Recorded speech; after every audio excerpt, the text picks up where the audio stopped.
All right, guys, welcome back to part 2. If you're watching this video, it's because you already have the settings pulled up and applied when it comes to time stretching the audio files, and you're ready to get into the process of how to actually do this time stretching. So the very first thing that I like to do before actually pitch shifting a track is using the proper algorithms. Now, what I mean by that is there's different algorithms for different things. One of them is specific to drums. One may be specific to polyphonic instruments, which basically means poly meaning more than one note taking place. If we use the solo algorithm, then basically it's going to be looking for a singular note. And if it has to try to read multiple notes happening at the same time in solo mode, it's going to wig out and do all kinds of weird things. So at any rate, what we're looking for is to set all that. Now, we can do this all globally at one time. And what I'm going to do is I'm going to click the last track. This is just a synth here I have for testing keys. So I'm going to click the last track I have here, and I'm going to go all the way up to the very first pitched instrument that I have. So pitched meaning like a bass guitar or a keyboard, something to that effect. I'm not going to look to do this to drums or the guide track or click tracks, because that's just going to make them sound really, really weird.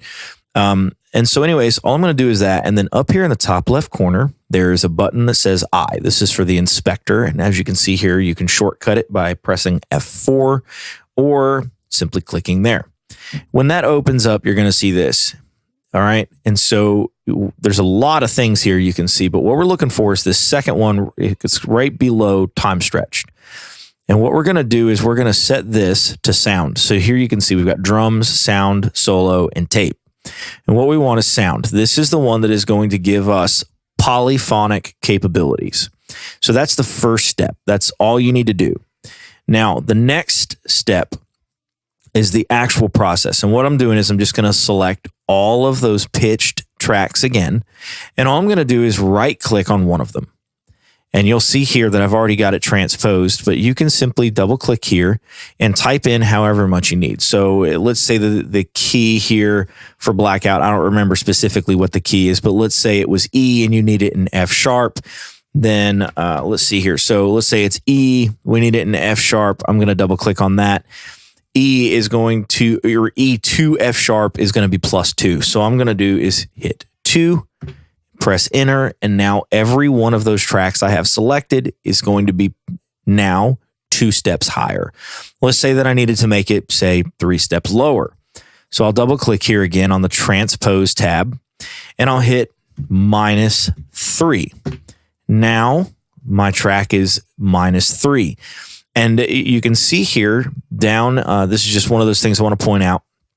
Down here in the lower left corner, you see this little circle that has all the things going on here. You can see it's thinking and processing something. This is actually your cache. All right. And if you look here, you can see this is how much it needs to pull into the cache. This is the total, this is how much it's used. This is the total. So it's going to be doing this for a little bit, but not too bad. But the idea is that you get all this cached in so that basically it works smooth and really flows well. So that's basically all there is to it.